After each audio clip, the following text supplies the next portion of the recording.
హల్లెలూయా. చేతులెత్తి దేవుని స్తుతిద్దాం. హల్లెలూయా. మంచిది. మీ అందరూ మరి దేవుని వాక్యాన్ని వినటానికి ఈ యొక్క నెలలో కూడా మరి ఆసక్తిగా దేవుని ప్రేమించి దేవుని వాక్యాన్ని వినటానికి వచ్చినందుకే ప్రభు నామంలో మీ అందరికీ వందనాలు తెలియజేస్తున్నాను. దేవుని వాక్యాన్ని చదువుకుందాం. మొదటి తెస్సలోనిలకు రాసిన పత్రిక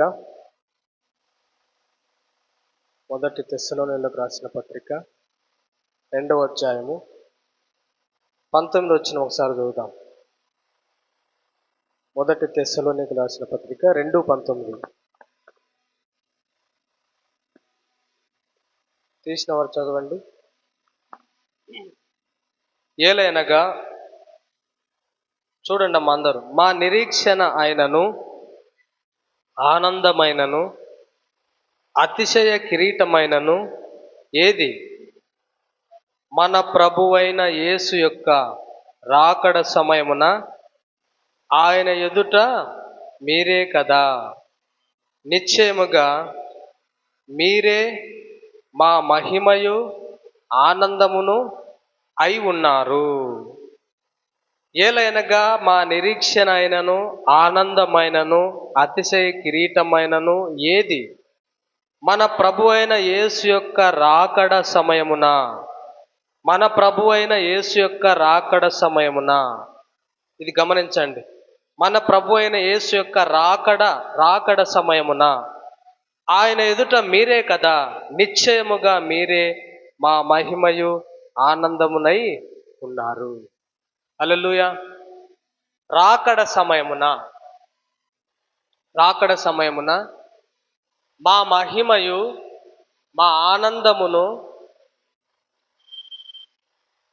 మా అతిశయ కిరీటం, మా ఆనందమైనను మా అతిశయ కిరీటమైనను మా నిరీక్షణ, మా ఆనందము, మా అతిశయ కిరీటము, మా మహిమ నిశ్చయముగా మీరే అని అంటున్నాడు పౌలు. అపోస్తలుడైన పౌలు, ప్రభు అయిన యేసు రాకడ ఉంది. ఆయన రెండవ రాకడలో మధ్యాకాశానికి మేఘారూఢుడై వస్తాడు.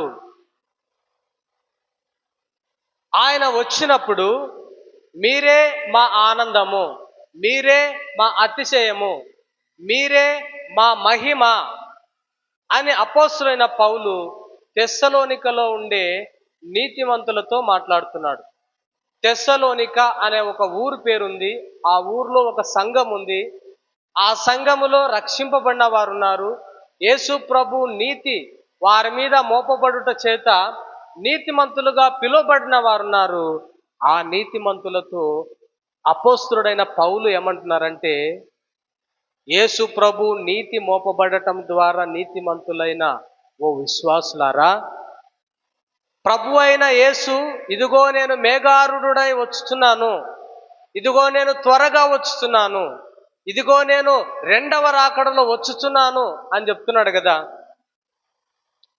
ఆయన వస్తాన్నాడు. దేవదూతలు కూడా ఒకసారి చెప్పారు. అపోస్తల కార్యంలో యేసుక్రీస్తు ప్రభు ఆరోహణమై ఇట్లా వెళ్తూ ఉంటే శిష్యులందరూ యేసు ప్రభు ఆకాశ మండలంలో కొనిపోబడుతూ ఉంటే ఆయన వైపు ఇలా చూస్తూ, ప్రభువా నీవు ఇశ్రాయేలుకు రాజ్యం అనుగ్రహిస్తున్నావు, వెళ్ళిపోతున్నావు, మరలా ఎప్పుడు వస్తావు ప్రభువా, ఎప్పుడు రాజ్యం ఇస్తావు ప్రభువా, నువ్వు ఆరోహణమై మేఘాల మీద కొనిపోబడుతున్నావు అని అంటే దేవదూతలు అంటున్నారు, ఆయన మరలా మీ దగ్గరికి వస్తాడు, తిరిగి ఆయన రెండవ రాకడలో వస్తాడు అని దేవదూతలు కూడా చెప్తున్నాడు. రాకడ సమయములో మహిమ, ఆనందము, అతిశయ కిరీటము మీరే అని ఆ తెస్సలోనిక సంఘములో ఉన్న విశ్వాసులతో చెప్పటం జరుగుతుంది అపోస్తలుడైన పౌలు. ఈ విషయాన్ని ఎందుకు చెప్తున్నానంటే నొక్కి రాకడ సమయం అనేది, రెండవ రాకడ గురించి ఇప్పుడు మనం తెలుసుకోబోతున్నాం. హల్లెలూయా. ఎంతమందికి తెలుసమ్మా రెండవ రాకడ? 1, 2. దేవుడు రెండవ రాకడలో వస్తాడన్న సంగతి తెలిసిన వారు చేయొద్దండి. దేవునికి స్తోత్రం. మొదటి రాకడలో వచ్చిపోయిన సంగతి అన్న తెలుసా మీకు? మొదటి రాకడ గురించి ఎంతమంది తెలుసు? ఒకసారి చేతండి. మొదటి రాకడ ఏమోనని, రాకడ పోకడ మాకేమి తెలియదు అన్నట్టుగా ఉన్నారా? మొదటి రాకడలో ఎట్లొచ్చినాడు యేసు ప్రభు? చిన్న బాలునిగా మరియమ్మ గర్భములో పరిశుద్ధాత్మ దేవుని చేత శక్తి ద్వారా ఆమె గర్భవతి కుమారుని కానీ ఆ దేవుడే పెరిగి పెరిగి పెరిగి పెద్దవాడై 33.5 సంవత్సరాలు నిండు యవనస్తునిగా ఉన్నప్పుడు చంపబడ్డాడు. ఎవరి కోసం? మన కోసం. మన కోసం నిండు యవనస్తునిగా దేవాతి దేవుడు చంపబడి తిరిగి లేచి ఆరోహణమైపు మేఘాల మీద కొనిపోబడుతూ ఇలా అంటున్నాడు, నేను మరలా వస్తాను, నేను మరలా వస్తాను, ఇదిగో నేను త్వరగా వచ్చుచున్నాను. ప్రకటన గ్రంథంలో చాలా చోట్ల వ్రాయబడింది, ఇదిగో నేను త్వరగా వచ్చుచున్నాను, ఇదిగో నేను త్వరగా వచ్చుచున్నాను అనే మాట వ్రాయబడింది. దీనినే గ్రీకు భాషలో మరణాత అంటాం. ఏమంటామమ్మా? మరణాత అంటే ప్రభు అయిన యేసు రమ్ము, లేకపోతే ఆయన త్వరగా వచ్చుచున్నాడు, మరణాత మరణాత అని చెప్పుకునేవాళ్ళు. మొదటి శతాబ్దంలో ఈ పదం ఎక్కువగా ఉపయోగించేవాళ్ళు. స్వాతంత్రం రాకముందు వందే మాతరం అనేవాళ్ళు కదా అందరూ. ఆ పదం అందరికీ కంటత వచ్చింది అప్పుడు, స్వాతంత్రం కోసం ఎదురు చూసే వాళ్ళందరికీ. యేసు ప్రభు రాకడ కొరకు ఎదురు చూసే వాళ్ళు కూడా మరణాత మరణాత మరణాత అని ఒకరికొకరు చెప్పుకునేవాళ్ళు. ప్రభు అయిన యేసు రమ్ము, లేకపోతే ప్రభు అయిన యేసు త్వరగా వస్తున్నాడు అనే సంగతిని గుర్తు చేసుకోవటానికి ఆ పదము వాడేవారు. అయితే రెండవ రాకడ సమయములో మనల్ని చూచి, మన సంఘాన్ని చూచి, మనకు వాక్యాన్ని అందించిన సేవకులు నిష్కల్మషంగా సొంత లాభం కొరకు కాకుండా కేవలము దేవుని కొరకు సంపాదించడానికే పనిచేసిన సేవకులు, లేకపోతే పరిశుద్ధాత్మ దేవుడు, లేకపోతే యేసు ప్రభు ఈ విధంగా అనాలి మనల్ని చూచి, మీరే మా అతిశయము, మీరే మా ఆనందము, మీరే మా మహిమ, మీరే మా ఘనత అని చెప్పాలి. అపోస్తలుడైన పౌలు తెస్సలోనికలో ఉండే సంఘానికి ఈ విధంగా చెప్తున్నాడు, రాకడ సమయములో, రెండవ రాకడ సమయంలో మీరే మా అతిశయము, మీరే మా ఘనత, మీరే మా మహిమ అని చెప్పుకోవటానికి గల కారణం ఏంటంటే వారందరూ రక్షింపబడిన వ్యక్తులై ఉన్నారు, వారందరూ నీతిమంతులైన వ్యక్తులై ఉన్నారు, వారందరూ యేసు ప్రభు రక్తము ద్వారా కొనబడిన వ్యక్తులై ఉన్నారు. యేసు ప్రభు వారి పాపములను భరించాడన్న సంగతిని తెలిసిన వారైనారు. యేసే మా నీతిని నమ్మిన వారైనారు. అయితే మనల్ని గూర్చి రాకడ సమయంలో మనము ఆనందంగా ఉంటామా? మనం అతిశయ కిరీటంగా ఉంటామా? మనకు వాక్యం చెప్పిన సేవకులకు మనము నీతిమంతులుగా, మనము నిశ్చయముగా మా మహిమ మీరే అని చెప్పినట్టుగా చెప్పాల్సిన పరిస్థితిలో, మనల్ని గురించి చెప్పే పరిస్థితిలో మనం ఉంటామా రాకడ సమయంలో అనేది ఆలోచించాలి. మనందరిని బట్టి వీరు క్రీస్తునందు నీతిమంతులు, వీరు నూతన సృష్టి, వీరు నూతన స్వభావం కలిగిన వ్యక్తులు అని మనల్ని గూర్చి చెప్పాలి. అలా చెప్పాలంటే రాకడ సమయంలో మన గూర్చి చెప్పాలంటే మనము నీతిమంతులముగా మారాలి. రాకడను గురించి కొన్ని విషయాలు చూద్దాం. 2వ పేతురు 3వ అధ్యాయము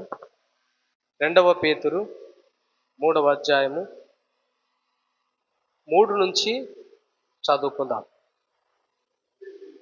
అంత్య దినములలో, అందరూ తీయండి అమ్మా, 2వ పేతురు 3వ అధ్యాయం 3 నుంచి. అంత్య దినములలో అపహాసకులు అపహసించుచూ వచ్చి తమ స్వకీయ దురాశల చొప్పున నడుచుకొనుచు ఆయన రాకడను గూర్చిన వాగ్దానం ఏమాయను పితరులు నిద్రించినది మొదలుకొని సమస్తమును సృష్టి సృష్టి ఆరంభము ఉన్నట్టుగా నిలిచి ఉన్నదే అని చెప్పుదురు. మొదట మీరు తెలుసుకొనవలెను, ఏలయనగా పూర్వము నుండి ఆకాశం ఉండెననియు, నీళ్లలో నుండి నీళ్ల వలన సమకూర్చబడిన భూమియు దేవుని వాక్యం వలన కలిగెననియు వారు బుద్ధిపూర్వకముగా మారుతురు. ఆ నీళ్ల వలన అప్పుడున్న లోకము నీటి వరదలో మునిగి నశించెను. అయితే ఇప్పుడున్న ఆకాశము భూమియు భక్తిహీనుల తీర్పును నాశనమును జరుగు దినం వరకు అగ్ని కొరకు నిలువ చేయబడినదై అదే వాక్యము వలన భద్రము చేయబడి ఉన్నది. ప్రియులారా, ఒక సంగతి మరచిపోకుడి, ఏమనగా ప్రభు దృష్టికి ఒక దినము 1000 సంవత్సరం వలెను, 1000 సంవత్సరములు ఒక దినం వలె ఉన్నవి. కొందరు ఆలస్యము అని ఎంచుకొనున్నట్లు ప్రభు తన వాగ్దానమును గూర్చి ఆలస్యమని చేయువాడు కాడు, కానీ ఎవడునూ నశింపవలనని ఇచ్చయింపక అందరూ మారు మనస్సు పొందవలనని కోరుచు మీ ఎడల దీర్ఘశాంతం గలవాడై ఉన్నాడు. హల్లెలూయా. ఈ చదవబడిన లేఖన భాగంలో నుంచి రాకడ సమయము గురించి 3 ప్రాముఖ్యమైన విషయాలు మనం నేర్చుకుందాం. యేసు ప్రభు రెండవ రాకడను గురించి 3 ప్రాముఖ్యమైన విషయాలు నేర్చుకుందాం. అందులో అవి తెలుసుకున్న తర్వాత మనం ఎందుకు నీతిమంతులు కావాలో మనకు అర్థమవుతుంది. మొదటి విషయం ఏంటంటే అతని రాకడను గూర్చి అనుమానము. మొదటి విషయము యేసు ప్రభు రాకడను గూర్చి అనుమానము లేకపోతే అపహాస్యము. యేసు రాకడను గూర్చిన అపహాస్యము లేకపోతే అనుమానము అనేది మొదటి విషయంగా మనం తెలుసుకుందాం. ఇది 3వ వచనం నుంచి 4వ వచనం వరకు మనకు కనపడుతుంది. రెండవ విషయం ఏంటంటే యేసు ప్రభు రాకడను గూర్చిన ఖచ్చితత్వము. యేసు ప్రభు రాకడను గూర్చిన ఖచ్చితత్వము లేకపోతే అవసరత. యేసు ప్రభు రెండవసారి రావాల్సిన అవసరత ఏముంది, అంత రావాల్సిన ఖచ్చితత్వం ఏముంది అనేది రెండవ విషయంగా తెలుసుకుందాం. మూడవది అతని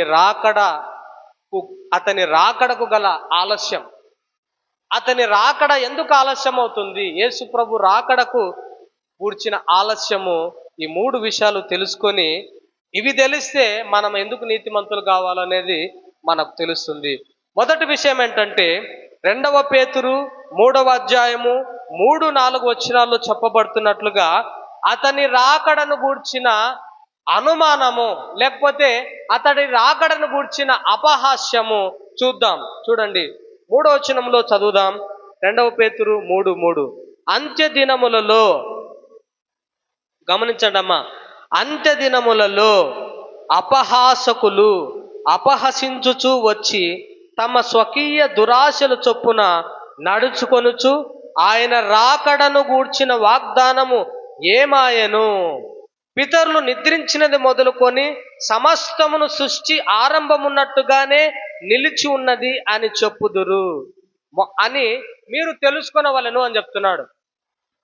ఆయన రాకడ, రెండవ రాకడ, ఇదిగో నేను త్వరగా వస్తున్నాను, మేఘారూఢుడనై వస్తాను, మేఘాల మీద నేను వస్తాను, వచ్చి క్రీస్తునందు ఉన్న వారిని అనగా నా యందు నీతిమంతులైన వారిని నేను తీసుకొని పోతాను, నా యందు నీతిమంతులైన వారిని నేను రక్షిస్తాను, నా యందు నీతిమంతులైన వారిని మేఘాల మీద నేను తీసుకొని పోతానని చెప్తున్న యేసు ప్రభు చెప్తున్న మాటలకు కొంతమంది ఏం చేస్తున్నారంటే అపహాస్యం చేస్తున్నారు, అనుమాన పడుతున్నారు.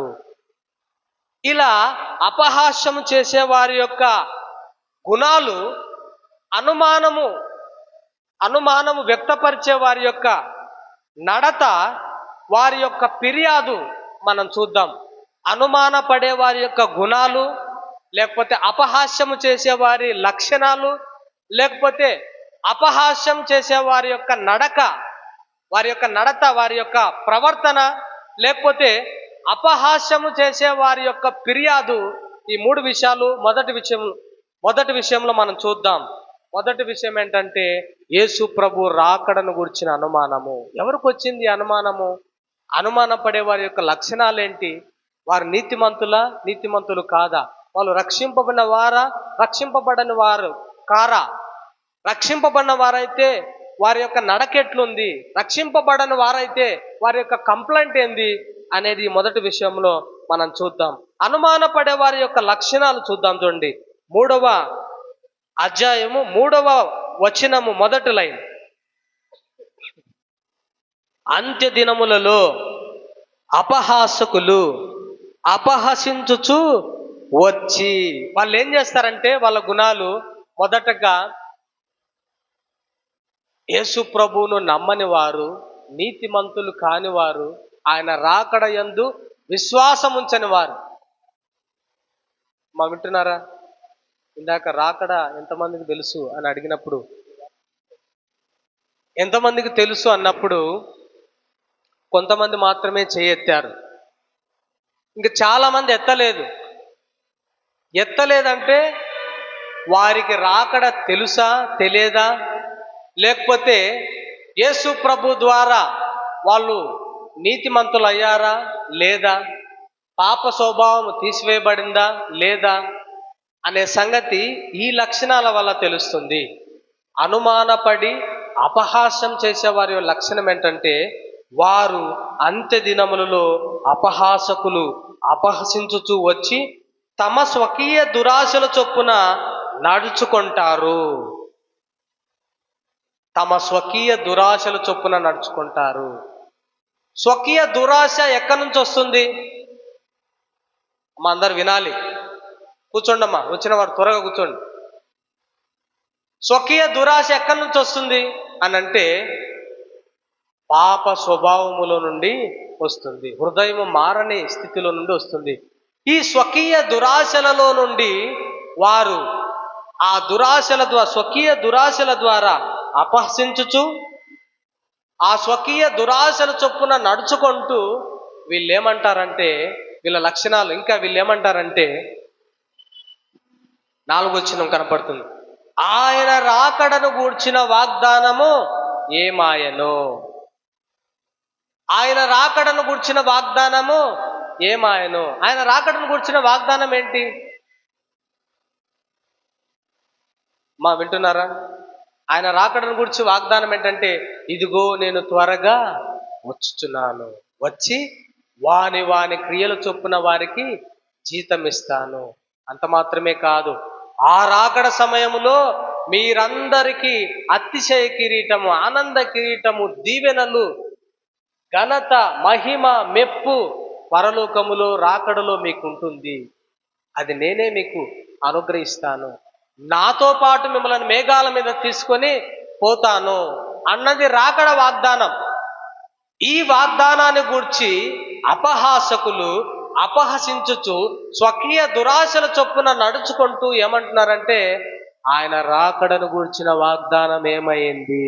ఇది మీ ప్రభు వస్తా అని చెప్పాడు కదా, ఇదిగో నేను త్వరగా వచ్చుచున్నాను, ఇదిగో నేను త్వరగా వచ్చుచున్నాననే మాట 2024 సంవత్సరాలు అయిపోయింది. ఇప్పటికే ఏమైంది? ఇంకా రాలేదే, ఆయన రాకడ ఇంకా రాలేదు అని అపహాస్యం చేస్తూ, అవమానపరుస్తూ, వారి సొంత దురాశల చొప్పున వారి యొక్క హృదయములో నుండి వచ్చే ప్రతి దురాశకు లోబడుతూ, ప్రతి స్వార్థానికి లోబడుతూ, ప్రతి పాపానికి లోబడుతూ పాపం ఇష్టం వచ్చినట్లుగా చేస్తూ మారని జీవితాన్ని కలిగి ఉంటూ మరలా ఏమంటారు వాళ్ళు? రాకడను గురించిన వాగ్దానం ఏమైంది? మీ ప్రభు వస్తా అని చెప్పాడు కదా, ఎదురు చూస్తున్నారు కదా, ఎప్పుడొస్తాడు అని అపహాస్యము చేసే వ్యక్తులుగా ఉన్నారు. ఇంకా వాళ్ళు ఏమని అంటారంటే, పితరులు అనగా మన పూర్వీకులు నిద్రించినది మొదలుకొని సమస్తమును సృష్టి ఆరంభమున్నట్టే నిలిచి ఉన్నది. రాకడను గూర్చిన వాగ్దానం ఏమైంది? రాలే ప్రభు. అంత మాత్రమే కాదు, మీరు ఎదురు చూడటము శుద్ధ వేస్ట్, శుద్ధ దండగా. ఎందుకో తెలుసా? భూమి సృష్టి ఆరంభంలో సృష్టింపబడినప్పుడు ఎట్లా ఉందో ఇప్పుడు కూడా అట్లే ఉంది. ఆరంభము నుంచి భూమి అట్లే ఉంది. సూర్యుడు అట్లే ఉన్నాడు, చంద్రుడు అట్లే ఉన్నాడు, నక్షత్రాలు అట్లే ఉన్నాయి, పర్వతాలు అట్లే ఉన్నాయి, వాతావరణం అట్లే ఉంది, గాలి అట్లే ఉంది, ప్రజలు అట్లే ఉన్నారు, అందరూ ఏ మార్పు లేకుండా ఉన్నారు అని మీరు తెలుసుకొనండి.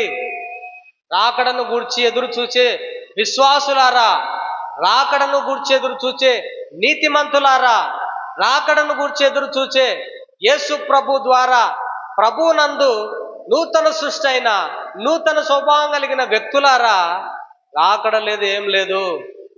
భూమి ఎట్లుందో మొదటి నుంచి ఇప్పుడు కూడా అట్లే ఉంది. మీరు ఎదురు చూడటము వ్యర్థము అని చెప్తున్నారు. అంతేకాదు, చూద్దాం 4వ వచనం.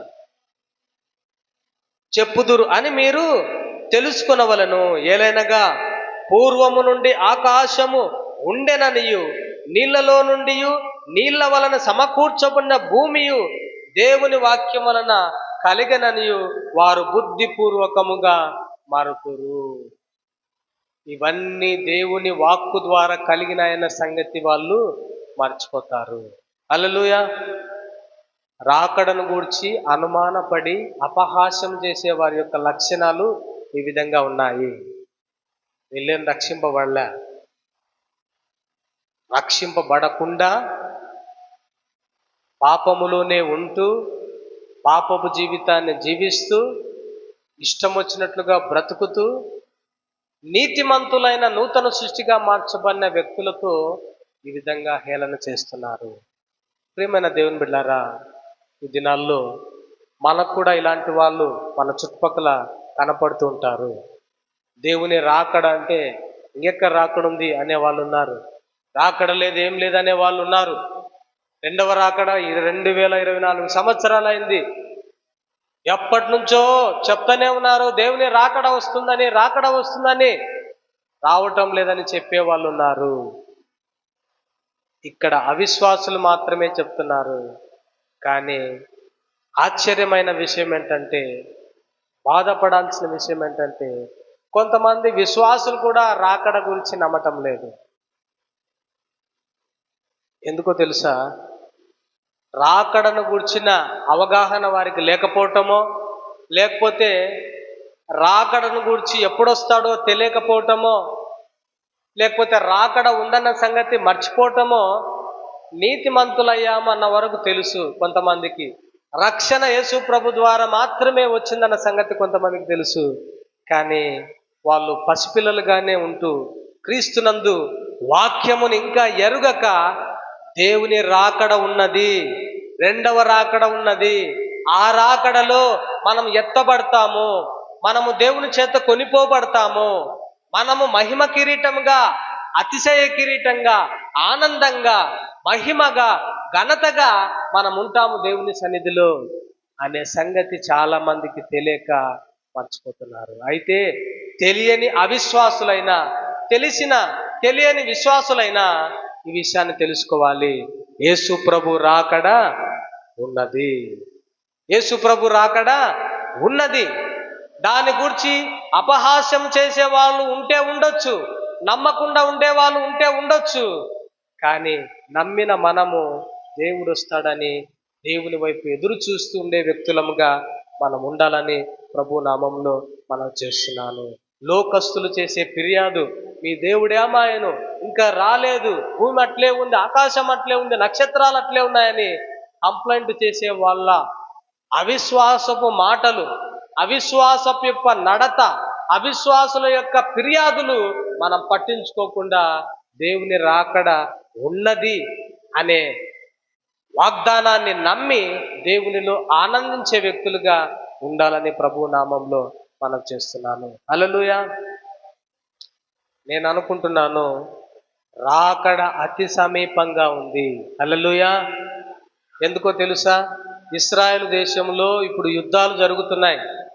ఎంతమందికి తెలుసు ఇశ్రాయేలు దేశము యుద్ధం జరుగుతుందని? దేవునికి స్తోత్రం. ఇశ్రాయేలు దేశానికి ఇతర ఇస్లామిక్ దేశాలు ఆపోజిట్గా ఉన్నాయి. ఆ చుట్టుపక్కల ఉన్న చిన్న చిన్న దేశాలన్నీ ఇశ్రాయేలు దేశం మీద యుద్ధం చేయటానికి అన్ని సన్నాహాలు చేసుకుంటూ ఉన్నారు.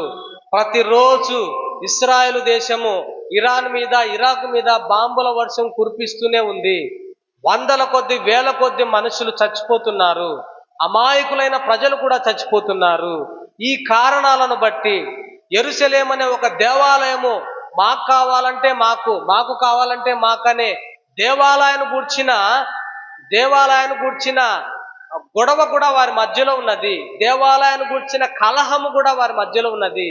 చుట్టుపక్కల ఉన్న మొత్తము ఇరాను, ఇరాకు, ఆ దేశాలన్నీ, లిబియా దేశము, ఇంకా చాలా దేశాలు ఉన్నాయి, 10-15 దేశాలు ఉన్నాయి.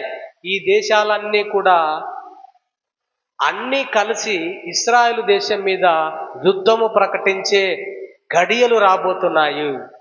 ఇశ్రాయేలు దేశాన్ని ఓడించాలనే కంకణం కట్టుకున్నారు.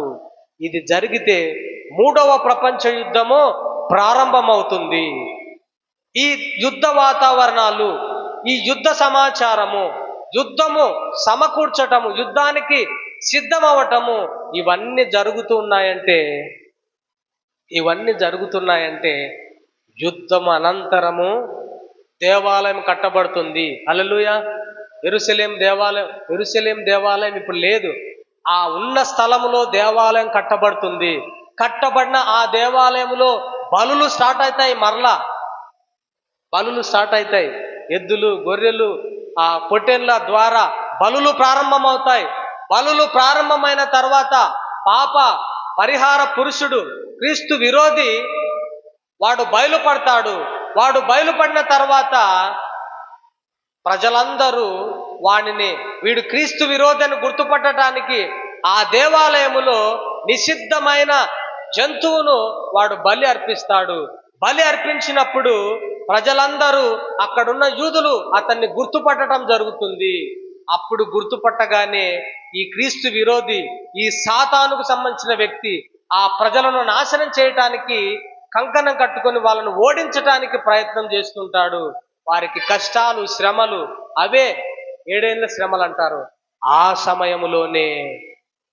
సమయములోనే అతడు యేసు ప్రభు, ఈ క్రీస్తు విరోధి ఎవరో తెలిసిన వెంటనే వారు కొండలకు, ఆ యొక్క పర్వతాలకు పారిపోయినప్పుడు, ప్రభువా రమ్ము అని పిలిచినప్పుడు యేసుక్రీస్తు ప్రభు 2వ రాకడలో రావటం జరుగుతుంది. ఇవన్నీ ఒక ఆర్డర్లో ఒకసారి మనం చెప్పుకుందాం. ఒక ఆర్డర్లో 2వ రాకడలో ఏమేం జరుగుతాయి, ఎప్పుడు, ఎలా జరుగుతాయి, ఏ సంఘటన ఎప్పుడు జరుగుతుంది, ఈ సంఘటన తర్వాత ఏం సంభవిస్తుంది అనేది ఒక ఆర్డర్లో మనం ఎప్పుడైనా మరొకసారి చెప్పుకుందాం. అయితే నేనేమని చెప్తున్నానంటే, రాకడ అప్పుడో ఇప్పుడో కాదు, మన ఆయాంలోనే, మనము బ్రతికున్నప్పుడే, మనము చనిపోకముందే జరిగే అవకాశం ఉన్నది. హల్లెలూయా. దేవునికి స్తోత్రం. 2024 సంవత్సరాలు మన పితరులు వెయిట్ చేశారు, ఇంకెప్పుడు రాకడా అని. రాకడ గూర్చి ఎదురు చూస్తూ చచ్చిపోయారు. కానీ మన ఆయంలో, మనము బ్రతుకున్నప్పుడే, మనము చనిపోకముందే దేవుని రాకడ వచ్చే అవకాశము ఉంది. మనము బ్రతికున్నప్పుడే దేవుడు 2వ రాకడలో వచ్చే అవకాశం ఉంది. ఇలా మనం బ్రతికున్నప్పుడే ఆయన వస్తే ఆ రాకడను గురించి మనం ఖచ్చితంగా తెలుసుకోవాలి. ఎప్పుడో మనం చచ్చిపోయిన తర్వాత ఎప్పుడన్నా రానులే, మనం ఉంటామో ఊడిపోతామో అన్నట్టుగా ఉంటే మనం తెలుసుకోవాల్సిన అవసరం లేదు. కానీ మనము చచ్చిపోయే లోపలనే యేసు ప్రభు 2వ రాకడ వచ్చే సూచనలు జరుగుతున్నాయి. ప్రపంచవ్యాప్తంగా బైబిల్లో అనేక ప్రవచనాలు నెరవేరుతున్నాయి. యుద్ధ సమాచారాలు వినబడుతున్నాయి. పాప పరిహార పురుషుడు, క్రీస్తు విరోధి, అంత్యక్రీస్తు అని పిలువబడే వ్యక్తి బయలుపడతాడు. నమ్మని అవిశ్వాసులైన ఇశ్రాయేలు ప్రజలు మరలా దేవాలయం కట్టుకుంటారు. ఆ దేవాలయంలో మరలా బలులు అర్పిస్తారు వాళ్ళ పాపాల కోసము. ఇదంతా జరిగిన తర్వాత యేసు ప్రభు రాకడ జరుగుతుంది. యుద్ధము ప్రారంభమైందంటే దేవాలయం కట్టబడుతుంది. ఇవన్నీ చకచకా జరిగిపోతాయి. రాకడ అతి సమీపంగా ఉంది. అందుకొరకే ఈ విషయాన్ని మీకు చెప్పాలన్నా, ఆశతో చెప్పాలన్నా, ఆ ఉద్దేశముతో ఇవన్నీ చెప్పటము జరుగుతుంది. కాబట్టి ప్రియమైన దేవుని బిడ్డలారా, గమనించండి, రాకడ గూర్చి అనుమానము, రాకడను గూర్చి అపహాస్యము, రాకడను గూర్చి అవమానము చేసేవాళ్ళు ఉన్నారు లోకములో. అయితే మనము వారి యొక్క అపహాస్యము, వారి యొక్క స్వకీయ దురాశల చొప్పున నడిచే ఆ నడత, వాళ్ళు చేసే మీ దేవుడు ఏమాయను వస్తానని చెప్పాను వాగ్దానం గురించిన సందేహించే ఆ సందేహాన్ని, లేకపోతే వాళ్ళు కంప్లైంట్ ఇచ్చే ఆ ఫిర్యాదులను నమ్మకుండా రాకడలో ఆనందించాలి, రాకడ కొరకు ఎదురు చూడాలి. రాకడ మన మన జీవితంలోనే, మనం చనిపోకముందే రాబోతుందా అనే అత్యాసక్తితో ఈ రాకడలో ఇంత సమీపంగా ఉంటే, ఇంత త్వరగా జరిగితే, దేవుడు మేఘారుడై రాబోతున్నాడన్న సంగతి ఇంత అనుకూలంగా ఉంటే, ఇంత తొందరగా జరిగే అవకాశం ఉంటే నేనెందుకు మారకూడదు? నేనెందుకు నీతిమంతురాలుగా కాకూడదు? నేనెందుకు నా పాపముల కొరకు యేసు ప్రభు మరణించాడన్న సంగతి గ్రహించకూడదు? నా పాప స్వభావాన్ని తీసివేసి నూతన స్వభావం ఇస్తాన్న ఆయన మాట నేను ఎందుకు నమ్మకూడదు? యేసు ప్రభు నా కోసము నీతినిస్తా అని వాగ్దానం చేసినప్పుడు ఆ మాటను నేను ఎందుకు నమ్మకూడదు అనేది మనం ఆలోచించాలి. రెండో విషయం ఏంటంటే రాకడను గూర్చిన అవసరత, రాకడను గూర్చిన ఖచ్చితత్వము, నిశ్చయత. రాకడను గూర్చిన ఖచ్చితత్వము, నిశ్చయత, అవసరత చూద్దాం. చూడండి, 2వ పేతురు 3వ అధ్యాయము 5 నుంచి 7 వచనాల వరకు చదువుదాం. ఏలయనగా పూర్వము నుండి ఆకాశము ఉండెననియు, నీళ్లలో నుండి నీళ్ల వలన సమకూర్చబడిన భూమియు దేవుని వాక్యం వలన కలిగననియు వారు బుద్ధిపూర్వకంగా మరుతురు. ఆ నీళ్ల వలన అప్పుడున్న లోకము నీటి వరదలు మునిగి నశించెను. అయితే ఇప్పుడున్న ఆకాశమును భూమియు భక్తిహీనుల తీర్పును నాశనమును జరుగు దినం వరకు అగ్ని కొరకు నిలువ చేయబడినదై అదే వాక్యము వలన భద్రము చేయబడి ఉన్నది. హల్లెలూయా, గట్టిగా చెప్దాం హల్లెలూయా. దేవునికి స్తోత్రం. త్వరగా ముగిస్తాను, 9 అవుతుంది. రెండవ రాకడను గూర్చిన అవసరత, ఖచ్చితత్వము ఏంటంటే అప్పుడున్న లోకము నీళ్ల వలన ములిగిందంట. ఎప్పుడు అమ్మా? ఎప్పుడు తెలుసమ్మా అప్పుడున్న లోకం నీళ్ళలో మునిగిందని? తెలుసా? నోవాహు కాలములో ఈ ప్రపంచమంతా మునిగింది. కొంతమంది మాత్రమే రక్షింపబడ్డారు. ఎంతమంది అమ్మా? 8 మంది. నోవాహు భార్య, నోవాహు 3 కుమారులు, నోవాహు 3 కోడళ్ళు. ఆ 8 మంది చేత మరలా 800 కోట్ల ప్రజలమయ్యా. హల్లెలూయా. 8 మంది చేత 800 కోట్ల ప్రజలమయ్యాం ఇప్పుడు ప్రపంచవ్యాప్తంగా. దేవునికి స్తోత్రం. అయితే అప్పుడున్న లోకము వాక్యము వలననే మునిగింది. వాక్యము వలన భద్రం చేయటం వలనే మునిగింది. ఏ వాక్యం వలన మునిగింది? ఇదిగో మీరందరూ నమ్మండి. ఏం నమ్మండి? నోవాహు చెప్పింది నమ్మండి. నోవాహు ఏం చెప్తున్నాడు? ఒక ఓడను సిద్ధం చేస్తున్నాను, అందరూ వచ్చి ఆ ఓడలోనికి రండి, మీ ప్రాణాలు కాపాడుకోనండి. అంత మాత్రమే కాదు, దేవుడే మీ నీతి, దేవుడే మీ సమాధానము, దేవుడే మీ పరిశుద్ధత అని ఎన్ని సంవత్సరాలు బోధించాడు, ప్రకటించాడు? ఎన్ని సంవత్సరాలు ప్రకటించాడు? ఎవరికి వాక్య జ్ఞానం లేదు. ఎన్ని సంవత్సరాలు ప్రకటించాడు? 120 సంవత్సరాలు. హల్లెలూయా. ఎన్ని సంవత్సరాలమ్మా? 120 సంవత్సరాలు. అమ్మా రండి, ఓడ సిద్ధం చేసుకోమన్నాడు దేవుడు. సిద్ధం చేశాను, వచ్చి ఓడలో ప్రవేశించండి. 120 సంవత్సరాలు. 1 కాదు, 2 కాదు, 120 సంవత్సరాలు ప్రకటిస్తే ఎవ్వరు కూడా నమ్మకపోతే అదే వాక్యము వలన అందరినీ నీటి చేత ఉంచేశారు. అదే వాక్యము వలన ఇప్పుడు కూడా భద్రం చేయబడి ఉన్నది. హల్లెలూయా. యేసు ప్రభు రెండవ రాకడలో రావటానికి గల అవసరత చెప్తున్నాను. రెండవ విషయంగా యేసు ప్రభు రెండవ రాకడలో రావాల్సిన అవసరత ఏంటంటే, అదే వాక్యం వలన ఈ ఆకాశాన్ని భూమిని మరలా నాశనం చేయడానికి వస్తున్నాడు. వాయమ్మ, నాశనం చేయటమే విన పని ఉన్నట్టుగా ఉంది. మరలా నాశనం చేయటానికి వస్తున్నాడు. అదే వాక్యము వలన అగ్ని చేత. మరలా చదవండి ఆ మాట. 2 పేతురు 3:6 చదవండి, 7 చదవండి. అయితే ఇప్పుడున్న ఆకాశమును భూమియు భక్తిహీనుల తీర్పును నాశనమును జరుగు దినం వరకు అగ్ని కొరకు నిలువ చేయబడినదై అదే వాక్యము వలన భద్రము చేయబడి ఉన్నది. రెండవ రాకడలో దేవుడు ఎందుకు వస్తున్నాడమ్మా? ఆకాశాన్ని భూమిని నాశనం చేయటానికి వస్తున్నాడు, కాల్చివేయడానికి వస్తున్నాడు. పంచభూతములు మిక్కుటమైన లయమైన వేండ్రముతో కాలిపోతాయి. ఆకాశము భూమి రగులు కొంటాయి. పేపర్ను ముడిచివేసినట్లుగా దేవుడు ముడిచివేసి వాటిని కాల్చేస్తాడు. భూమిని ఆకాశాన్ని కాల్చేస్తాడు. భూమిని ఆకాశాన్ని ఎందుకు కాల్చేస్తాడు? కొత్త ఆకాశము కొత్త భూమిని సృష్టిస్తాడు. హల్లెలూయా. పాత ఆకాశము పాత భూమిని అగ్ని చేత అదే వాక్యం వలన కాల్చేసి కొత్త భూమి కొత్త ఆకాశాన్ని సృష్టిస్తాడు. పాత భూమి పాత ఆకాశం ఏం చేసింది? హల్లెలూయా. పాత భూమి పాత ఆకాశం ఏం తప్పు చేశాయి?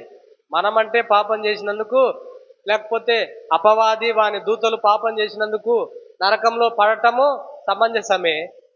వాని అపవాది యొక్క అడుగుజాడల్లో మనం నడుస్తున్నాం కాబట్టి మనం నరకంలో కాలటము, మనమంటే మనం కాదు, నమ్మని వాళ్ళు నరకంలో కాలటానికి వాళ్ళు నమ్మనందుకు కాలుతారు. ఆకాశం భూమి ఏం చేసింది కాల్చివేయడానికి? ఆకాశము భూమి కూడా ఆదాము చేసిన పాపాన్ని బట్టి అవి కూడా శాపానికి గురయ్యాయి. అందుకోసమే అవి కూడా వేదనతో మూలుగుతున్నాయి. ఆకాశము భూమి వేదనతో మూలుగుతున్నాయి. ఏమని? మాకు విడుదల కావాలి, మమ్మలను విమోచించాలి, మాకు కూడా కొత్త భూమి కొత్త ఆకాశంగా మారాలని ఆశగా ఉంది. పాతది మాకొద్దు. ఈ పాపము కలిగిన ఈ భూమి, పాపము కలిగిన ఈ ప్రజలతో నిండిన ఈ భూమి మాకొద్దు, మాకు కూడా నూతన సృష్టి కావాలని అవి మూలుగుతున్నాయి. రోమపత్రికలో ఆ మాటలు రాయబడ్డాయి. ఆ వచనం గుర్తుకు లేదు మీకు చెప్తానికి. కాబట్టి ఆకాశాన్ని భూమిని అగ్ని చేత నాశనం చేయటానికి దేవుడు రాబోతున్నాడు. చాలా రెఫరెన్సులు ఉన్నాయి, మనకు సమయం లేదు.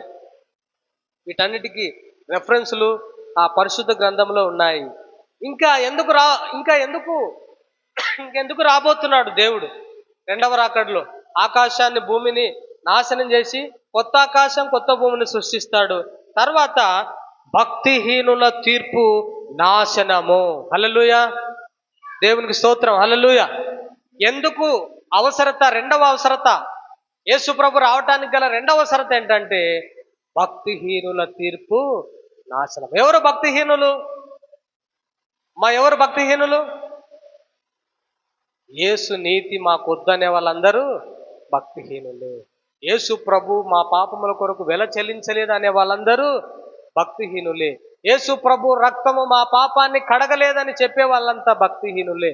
మా సొంత క్రియల ద్వారా, మా పరిశుద్ధత ద్వారా, మా సొంత నీతి ద్వారా, మా స్వనీతి క్రియల చేత మేము నీతిమంతులముగా పిలువబడతామనే చెప్పే వాళ్ళందరూ భక్తిహీనులే. వారి భక్తి వాళ్ళను రక్షించదు. వారి యొక్క నాశనం కొరకు ఆయన త్వరగా రాబోతున్నాడు రెండవ రాకడలో. అన్నిటికీ రెఫరెన్స్లు ఉన్నాయి, చూపించడానికి సమయం లేదు. కాబట్టి వినండి దేవుని బిడ్డలారా, భక్తిహీనుల తీర్పు నాశనము జరగబోతుంది. దాని కొరకై యేసు ప్రభు రెండవ రాకడలో రాబోతున్నాడు. తర్వాత ఇంకా దేని కొరకు ఆయన రాబోతున్నాడంటే పరిశుద్ధులందరినీ తీసుకొని పోవటానికి ఆయన రాబోతున్నాడు. మొదటగా మనం చెప్పుకున్నాం కదా, తెస్సలోనిక పత్రికలో ఈ విధంగా ఉంది. క్రీస్తునందు మృతులైన వారు మొదట లేస్తారు, ఆ మీదట సజీవులైన క్రీస్తునందున్న వారు వారితో పాటు ఏకముగా ప్రభు చేత కొనిపోబడతారు. అందరినీ రక్షింపబడిన వారందరినీ రెండవ రాకడలో తన పిల్లల్ని తనతో పాటు తీసుకొని పోతాడు. మేఘాల మీద ఆయనతో పాటు మనం కొనిపోబడతాము. కాబట్టి అందుకు ఆయన రావాల్సిన అవసరత ఉంది. రెండవ రాకడ యొక్క ఆవశ్యకత ఎందుకు అంటే, ఆయన పరిశుద్ధులందరినీ తీసుకొని పోతాడు, అందుకొరకు ఆయన రాబోతున్నాడు. అంతేకాదు, ఇంకా ఎందుకు ఆయన రావాల్సిన ఆవశ్యకత ఉందంటే, అపవాదికి వాని దూతలకు ఇంతకు ముందే నిర్ణయించబడిన నరకానికి వాళ్ళు పాత్రులు అని, నిత్యత్వము వారు నరకంలో కాలటానికి, నిత్యత్వమంతా వారు నరకంలో ఉండటానికి ఆయన రాకడలో రాబోతున్నాడు. యూదా పత్రికలో ఆయన కటిక చీకటి బిలములో అపవాదిని, వారి అనుచరులను, వారి కొరకు ఉంచబడిన తీర్పు, వారి కొరకు ఉంచబడిన శిక్ష, వారి కొరకు ఉంచబడిన రెండవ మరణానికి వాళ్ళని అప్పగించడానికి కూడా యేసు ప్రభు రెండవ రాకడలో రాబోతున్నాడు. కాబట్టి ప్రియమైన దేవుని బిడ్డలారా, రెండవ రాకడ అవమానము, అపహాస్యం చేసేవారున్నారు. అలా చేసినా కూడా నమ్మకుండా ఎగతాళిగా వాళ్ళు బ్రతికినా కూడా యేసు ప్రభు రెండవ రాకడలో ఖచ్చితంగా వస్తాడు. వాళ్ళు నమ్మకపోతే నమ్మే ప్రజలున్నారు. ఆయన వాగ్దానం ఉంది, ఇదిగో నేను త్వరగా వస్తున్నానని. వస్తాడు, వచ్చి అపవాదికి, వాని అనుచరులకు, దూతలకు తీర్పు తీర్చి వారిని నిత్య నాశనానికి అప్పగిస్తాడు. కాబట్టి రాకడ అవసరత ఉంది, రాకడ ఖచ్చితత్వం ఉంది, రాకడ నిశ్చయిత ఉంది. ఇవన్నీ వింటూ ఉంటే మనము నీతిమంతులము కావాలన్న ఆశ పెరగాలి. యేసు ప్రభు ద్వారా నేను రక్షింపబడాలన్న ఆకాంక్ష పెరగాలి. అయ్యో, ఇన్ని రోజులు నేను నిర్లక్ష్యం చేశాను, ఇన్ని రోజులు వాక్యం అర్థమైనా కూడా వాయిదా వేశాను, ఇన్ని రోజులు నీతిమంతులు ఎట్లవుతారో దేవుని వాక్యములో నేర్పబడుతున్నప్పటికీ నేను దాని యందు నిర్లక్ష్యం చేశాను. రాకడలో ఇన్ని జరుగుతాయా? నన్ను దేవుడు తీసుకొని పోతాడా? ఆకాశము భూమి నాశనం అవుతుందా? భక్తిహీనులకు తీర్పు జరుగుతుందా? భక్తిహీనులు నాశనం అవుతారా? అపవాది వాని దూతలు నాశనం అవుతారా? నిత్య నాశనానికి దేవుడు అప్పగించడానికి రెండవ రాకడలో రాబోతున్నాడా అన్న సంగతి మనకు అర్థమైనప్పుడు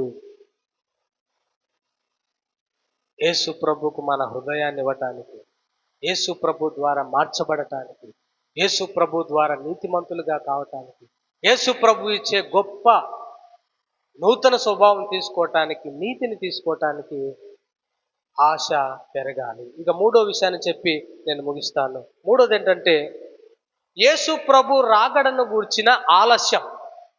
ఎందుకు ఇంత ఆలస్యం అయింది? ఇన్ని వేల సంవత్సరాలు గడిచిపోయాయి.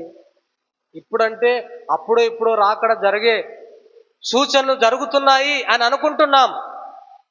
ఎందుకంటే సమాజంలో, ప్రపంచంలో జరిగే ఆ వాస్తవాలు, ప్రపంచంలో జరిగే ఆ సంఘటనలు, ప్రపంచంలో జరిగే యుద్ధ వాతావరణము, ప్రపంచంలో ఇస్రాయేల్ దేశానికి మిగతా దేశాలకు జరుగుతున్న ఆ యొక్క యుద్ధ సమాచారాలు, యుద్ధ వాతావరణం గురించి ఇప్పుడు జరుగుతుంది అని మనం అనుకుంటున్నాము. రాబోయే దినాల్లో ఆయన రాకడ అతి సమీపంగా ఉంది అని మనం అనుకుంటూ ఉన్నాం. అయితే ఎన్ని రోజులు ఆలస్యం అవుతుంది, ఆయన రాకడ ఎందుకు ఆలస్యమైంది అనే విషయాలు కొన్ని చూద్దాం. 2వ పేతురు 3వ అధ్యాయము 8-9 వచనాలు చదువుదాం. ప్రియులారా, చూడండి మీ బైబిల్లో, ప్రియులారా, ఒక సంగతి మర్చిపోకుడి. ఏమనగా, ప్రభు దృష్టికి ఒక దినము 1000 సంవత్సరముల వలెను, 1000 సంవత్సరములు ఒక దినం వలెను ఉన్నవి. కొందరు ఆలస్యమని ఎంచుకొనున్నట్లు ప్రభు తన వాగ్దానమును గూర్చి ఆలస్యం చేయువాడు కాడు గాని, ఎవడును నశింపకూడదు అని ఇచ్చయించి అందరూ మారు మనస్సు పొందాలని కోరుచు మీ ఎడల దీర్ఘశాంతం గలవాడై ఉన్నాడు. దేవునికి స్తోత్రం. హల్లెలూయా. గట్టిగా చెప్దాం, హల్లెలూయా. యేసు ప్రభు రాకడకు గల ఆలస్యానికి గల 3 కారణాలు ఇక్కడ ఉన్నాయి ఇప్పుడు చదవబడిన లేఖనములో. మొదటి కారణం ఏంటంటే ఈ ఆలస్యములో ఒక సత్యం ఉంది. ఈ ఆలస్యంలో ఒక సత్యం ఉంది. ఏంటి ఆ సత్యము? ఏంటి ఆ సత్యం అంటే, ఒక దినము 1000 సంవత్సరాల వలెను, 1000 సంవత్సరాలు ఒక దినం వలె ఉన్నవి. ఎవరి దృష్టికి అమ్మా? ఎవరి దృష్టికి? దేవుని దృష్టికి ఒక దినము 1000 సంవత్సరాల వలె, 1000 సంవత్సరాలు ఒక దినం వల్లే ఉంది అని అంటున్నాడు అపోస్తలుడైన పౌలు. వాళ్ళు ఎందుకు ఇంత ఆలస్యం అవుతుంది, ఇంకా రావటం లేదు, అపహాసకులు అపహాసిస్తున్నారు, ప్రభువా మీరెప్పుడు వస్తారు, ఇదిగో నేను త్వరగా వస్తానని చెప్పిన మీ రాకడ ఎప్పుడు ప్రభువా అని అడుగుతూ ఉంటే, ఈ ఆలస్యానికి కారణము అపోస్తలుడైన పౌలు ఏమంటున్నాడంటే, మీరు ఆలస్యం ఆలస్యం ఆలస్యం ఆలస్యం అని మీరు అనుకుంటున్నారు. దేవుని బిడ్డలారా, ఆలస్యం ఆలస్యం అని అనుకుంటున్నారు, కానీ 1000 సంవత్సరాలు గడిచాయని అనుకుంటున్నారా మీరు? 2000 సంవత్సరాలు గడిచాయని అనుకుంటున్నారా మీరు? అది ప్రభు దృష్టికి చూసుకుంటే 2 దినాలే. 1000 సంవత్సరాలు ఒక దినం వల్లే ఉంది. ఎందుకు మీరు ఆలస్యం అని అనుకుంటున్నారు అనే ఒక సత్యాన్ని తెలపటానికి ఆలస్యము అవుతుంది. ఆలస్యానికి ఒక సత్యం ఏమని చెప్తుందంటే, 1000 సంవత్సరాలు ఒక దినం వల్లే ఉంది అంటున్నాడు. అంటే మనకు 1000 సంవత్సరాలు అయితే ఆయన ఒక దినము అన్నట్టుగా ఉంది అని పౌలు అంటున్నాడు. ఇంకొక వచనం చదివితే మీకు క్లియర్గా అర్థమవుతుంది. 90వ కీర్తన 4వ వచనం చదవండి ఒకసారి. కీర్తనలు 94, కీర్తనలు 94 చదవండి. మీ దృష్టికి అనగా దేవుని దృష్టికి 1000 సంవత్సరములు అది గతించిన నిన్నటి వలె ఉన్నాయి, రాత్రి అందలి ఒక జాము వలె ఉన్నవి అంటున్నాడు. మా వింటున్నారా? రాకడకు ఆలస్యం అవుతుంది. ఆ ఆలస్యములో ఎందుకు అని అంటే ఒక సత్యం చెప్తున్నాడు దేవుడు. 90 కీర్తన 4వ వచనంలో ఏమనుందంటే, ప్రభువా నీ దృష్టికి 1000 సంవత్సరములు గతించిన నిన్నటి వలె ఉంది, రాత్రి అందలి ఒక జాము వలె ఉంది 1000 సంవత్సరాలు అంటున్నాడు. ఆ మాట చెప్పటానికి గల కారణం ఏంటంటే, ప్రభువా తరతరములు నీవే మాకు నివాస స్థలము, నీ దగ్గరికి మేము రావాల్సిందే. ఇక్కడ 60, 70, 80 సంవత్సరాలు బ్రతికినా మేము నీ దగ్గరికే రావాల్సి ఉంది ప్రభువా. 80 సంవత్సరాలు కూడా అధిక బలం ఉంటే అది కూడా 20 సంవత్సరాలు బ్రతుకుతాము. అది కూడా ఆయాసము దుఃఖమే మేము బ్రతకాలంటే. అయితే కానీ మీ దృష్టికి అయితే మాత్రం ప్రభువా 1000 సంవత్సరాలు కూడా ఒక జాము వలె ఉంది కదా ప్రభువా అంటున్నాడు భక్తుడు. ఇది కొంతమందికి అర్థమవుతుంది, ఇంకా అర్థం కాని వాళ్ళకు మనం ఏం చేయలేము. ఒక సత్యం చెప్తున్నాడు ఏంటంటే, ఒక జాము వలె ఉంది కదా ప్రభువా 1000 సంవత్సరాలు. ప్రభువా ఒక దినం వలె ఉంది కదా ప్రభువా నీ దృష్టికి 1000 సంవత్సరాలు. మేము 70 సంవత్సరాలు బ్రతకనికనే, మేము 80 సంవత్సరాలు బ్రతకనికనే మాకు ఎంతో దుఃఖం ఆయాసం అవుతుంది. కానీ మీకు ఒక దినమే ఒక జామే 1000 సంవత్సరాల వలె ఉంది అనే ఒక సత్యము చెప్తూ ఉన్నాడు. ఈ సత్యము రాకడ సమయంలో చెప్తున్నాడు. ఆలస్యము ఆలస్యము ఆలస్యం అని మీరు ఎందుకు అనుకుంటున్నారు? దేవుని దృష్టిలో ఒక దినము 1000 సంవత్సరాల వలెను, 1000 సంవత్సరాలు ఒక దినం. ఆయనకు సంవత్సరాలు కాలాలు లేవు. ఆయన కాలాతీతుడు, కాల పరిమితుడు కాదు ఆయన. మీకు కాలం కావాల్సింది, మీకు సమయం కావాల్సింది, దేవునికి సమయం అక్కర్లేదు అని చెప్పి సత్యాన్ని చెప్పడానికి చెప్తున్నాడు. ఆలస్యానికి మరొక కారణం ఏంటంటే, వాగ్దానము చేయబడి ఉన్నది. ఏమని వాగ్దానం చేయబడి ఉన్నది అని అంటే, ఇదిగో నేను త్వరగా వచ్చుచున్నాను అని చెప్తున్నాడు. త్వరగా వచ్చుచున్నానన్న వాగ్దానము ఉంది. ఈ త్వరగా వచ్చుచున్నానన్న వాగ్దానము దేనితో ముడిపడి ఉందంటే, త్వరగా వచ్చుచున్నానన్న వాగ్దానం ఉంది, వాగ్దానం ఉందంటే ఖచ్చితంగా జరుగుతుంది. ఇది గమనించాలి. వాగ్దానం ఉందంటే ఖచ్చితంగా జరుగుతుంది. ఖచ్చితంగా జరిగే వాగ్దానము ఒక విషయంతో ముడిపడింది. అదేంటంటే అందరూ అంతటా మారు మనస్సు పొందాలి. ఖచ్చితంగా దేవుడు వస్తాడు. కానీ ఎందుకు ఆలస్యం చేస్తున్నాడంటే అందరూ మారు మనసు పొందాలా, ఎవరు నశించకూడదు, అందరూ పరలోకం వెళ్ళాలా, అందరూ రాకడలో ఎత్తబడాలా, అందరూ రక్షింపబడాలా, అందరూ నీతిమంతులు కావాలా, అందరూ నూతన స్వభావాన్ని పొందుకోవాలా, అందరూ నూతన సృష్టిగా మారాలా. అందుకే నేను దీర్ఘశాంతంగా నాకు మీకు చేయబడిన వాగ్దానాన్ని ఆలస్యం చేస్తున్నాను. వాగ్దానం ఉంది, దేవుడు మాట ఇచ్చాడంటే ఖచ్చితంగా నెరవేరుతుంది. వాగ్దానము ఉందంటే నెరవేరుతుంది.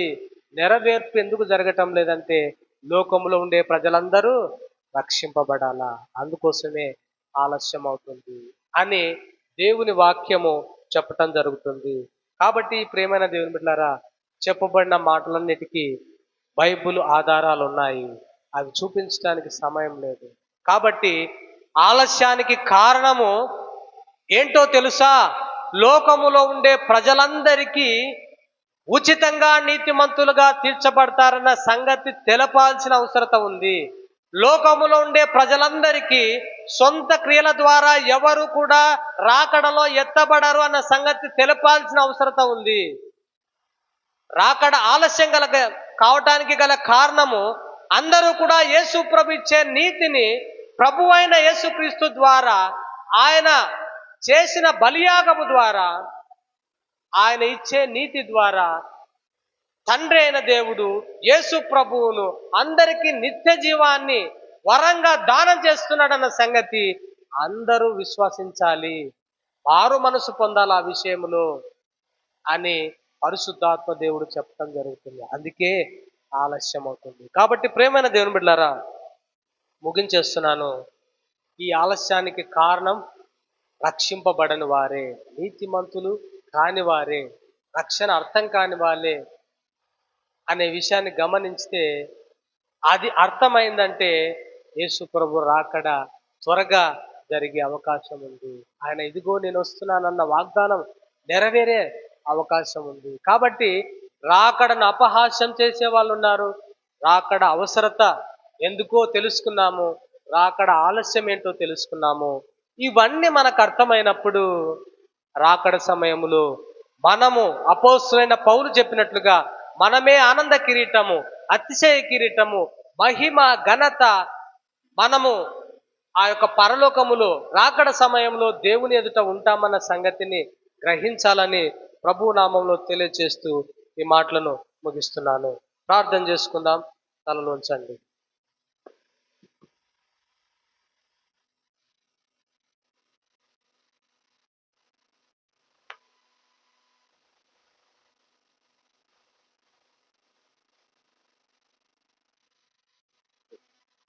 దయచేసి అందరం కళ్ళు మూసుకుందాం.